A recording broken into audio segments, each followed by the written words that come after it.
I want to tell you a story that just broke today.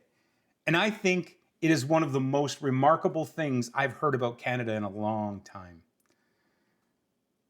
Late 2025, Mar-a-Lago, Florida. A British journalist named Robert Hardman, one of the most respected royal biographers in the world, is sitting across from Donald Trump. They're talking about Greenland, about territory, about the map of North America as Trump apparently sees it. Hardman pushes back. He tells Trump, leave Canada alone too. It has been a loyal ally, a D-Day partner, and trying to absorb it would make the King of Canada very unhappy. Trump pauses. And then the President of the United States, the man who had spent the better part of a year publicly musing about making Canada the 51st state, asks a question that stunned the room. He said, and I quote, do they still recognize the king? Or have they stopped that? End quote. The sitting president of the United States did not know that Canada's head of state is King Charles III. He did not know that Canada is a constitutional monarchy under the British Crown. He was unaware of one of the most fundamental constitutional facts about the country he had been threatening to absorb. I'm Kevin. Welcome back to No Spin Up North, because Canada deserves better than the arguments we're having. And tonight, Canada deserves to hear this story. Robert Hardman's book is called Elizabeth II, In Private, in Public, The Inside Story. It's a biography of the late Queen, but it also covers King Charles's reign and his relationship with world leaders, including Trump. Hardman is not a political commentator. He's not a provocateur. He is a seasoned journalist who has spent decades covering the British royal family. When he tells you something happened in a room with Donald Trump, it happened. So Hardman tells Trump that going after Canada would make the King of Canada unhappy. Trump pauses and asks if Canadians still recognize the king. Hardman confirms they do. And here is what Trump said next.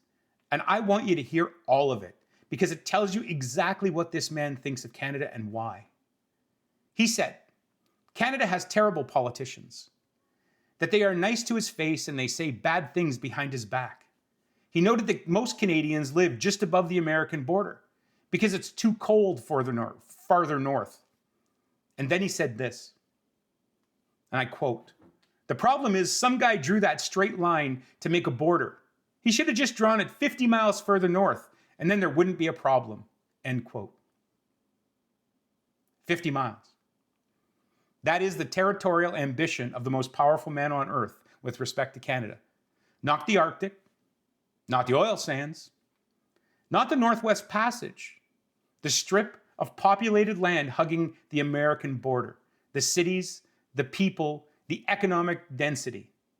And then, and this is where the story turns, Trump conceded something he had never said publicly.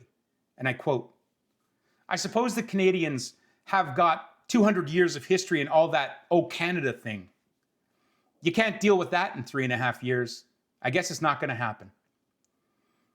Hardman's conclusion is direct. He wrote, this is the closest I had heard to an acknowledgement that as long as Canada had the king, Mr. Trump was not going to usurp him. Let that land.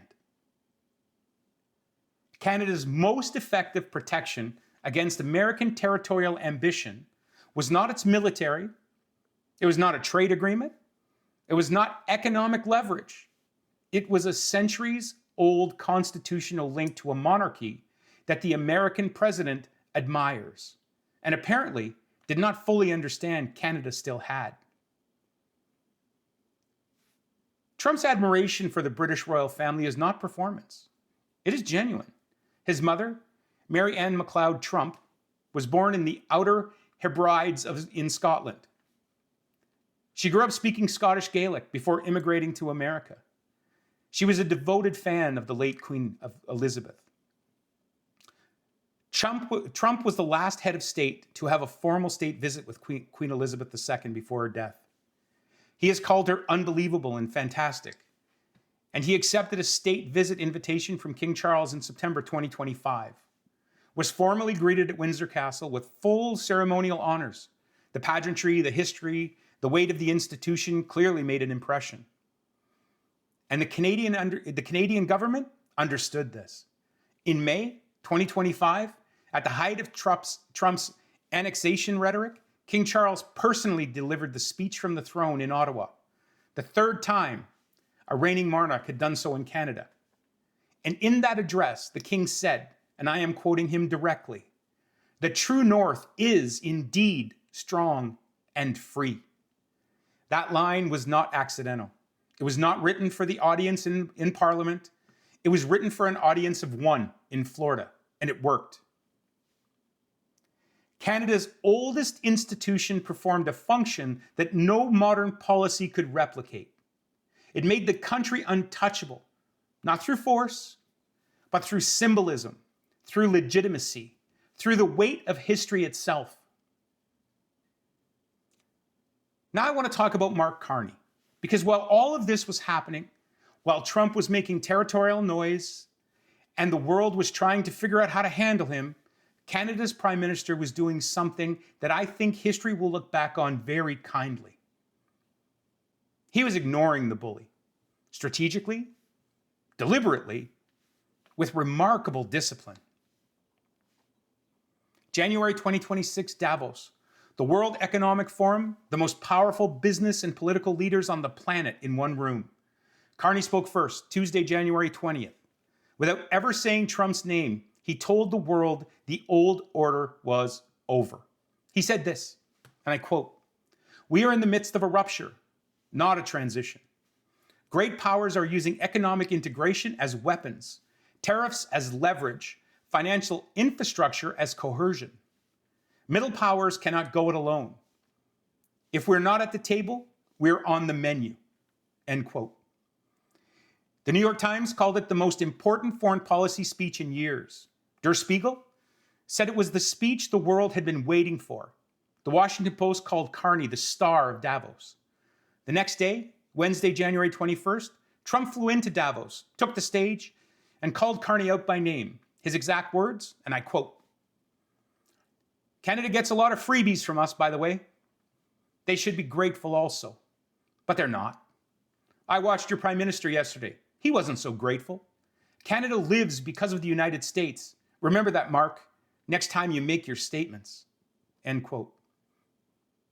And here is the detail that says everything. By the time Trump landed in Davos and said those words, Carney had already left. He flew home Wednesday morning, around the same time Trump was arriving. He didn't stay to respond. He didn't wait to see what Trump would say. He said everything he needed to say the day before. That's not rudeness. That is a man who understood exactly what he was doing. Trump's Treasury Secretary Scott Bessent went on Fox News and said, and this is remarkable, that Carney had been, quote, very aggressively walking back the Davos speech during a phone call with Trump. Carney's response was immediate and unambiguous. And I quote, "To be absolutely clear, and I said this to the president, I meant what I said in Davos," end quote. The White House claimed Carney backed down. Carney said he did not. And then he said it again publicly for the record. Then came the Oval Office meeting in May 2025. The entire world held its breath. How was Carney going to handle being in the room with Trump? He sat there. He let Trump hold court. He did not take the bait. And when Trump raised the 51st state question, because of course he did, Carney was ready. He said, and this might be the single best line any Canadian politician has delivered in modern memory. Quote, "Well, if I may, as you know from real estate, there are some places that are never for sale. We're sitting in one now." End quote. Trump pressed, never say never. Carney mouthed the words never 5 times. 5 times. And then there's my personal favorite Carney moment. November 2025, Johannesburg, after the G20. A reporter asked Carney when he last spoke to Donald Trump. Carney says, "We've had discussions. I've been busy. He's got other things to do. We'll re-engage when it's appropriate." The reporter pushes again. "When exactly did you speak to the president?" And Carney says, And I will quote, "Who cares? I mean, it's a detail. I spoke to him. I'll speak to him again when it matters." End quote. The Canadian media lost their collective minds. How could he be so dismissive? This is the President of the United States. Carney later called it a poor choice of words. I disagree. I think that it was the perfect choice of words at the perfect moment. Because what Carney was actually saying underneath the bluntness was this: I am not going to let this man set our agenda. I am not going to let his schedule become my schedule. I am not going to let his attention become the measure of our relevance. We will talk when there's something worth talking about. That's not rudeness. That's sovereignty. While Poilievre was telling Canadians the country was broken and that we needed to bend the knee to Washington, Carney was quietly, methodically, and with remarkable composure doing exactly what the moment required. He was being Canada.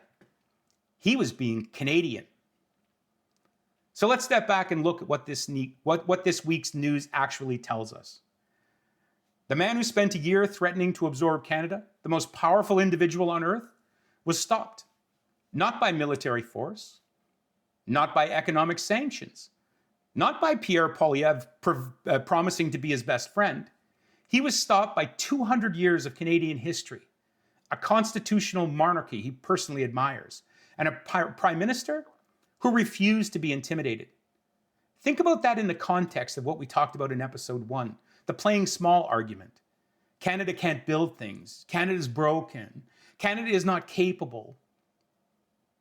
The people making that argument spent years telling Canadians they needed to accommodate Trump, that the way to protect Canada was to make nice with Washington, that our sovereignty was something to be negotiated rather than be defended. And what actually protected our sovereignty was the opposite of playing small.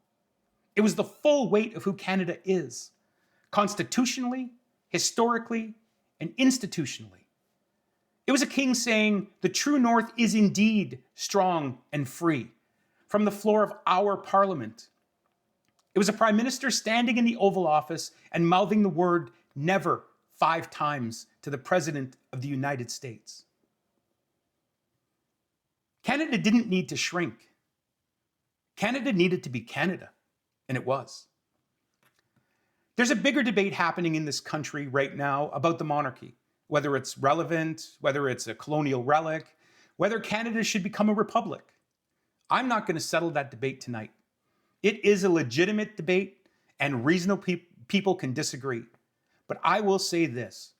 According to the most senior royal biographer in Britain, who sat in a room in Florida with the most powerful man in the world, Canada's constitutional link to the crown just did something that no trade deal, no military posture, and no diplomatic communique managed to do. It made Donald Trump say, I guess it's not going to happen. That's not nothing. And that is the weight of history doing its job. I started this channel because I was tired of watching political opportunism keep Canada stuck in the arguments that go nowhere. But this week, I want to talk about the other side of that. Because Canada does things right. And this is one of them. A prime minister who refused to be bullied. A king who delivered a message to the world from the floor of Parliament. 200 years of history that a man in Florida had to acknowledge he could not undo in 3.5 years. That is not a broken country. That is not a country that cannot build things or stand for things or defend things. That is a country that knows who it is. We do not hear that story enough. We hear the broken narrative every single day. We hear it from the politicians who need our despair to survive. We need it from the commentators who have imported a playbook designed to make you feel small. This week, quietly, without fanfare, without a single word, without a single shot fired, Canada held its ground. The Crown defended the border. The Prime Minister defended the truth. And the man in Florida said, I guess it's not going to happen. That is the Canada I believe in. That is the Canada that deserves better than the arguments we're having. I'm no spin up north. I'll see you in the next episode. If you like this content, please hit subscribe.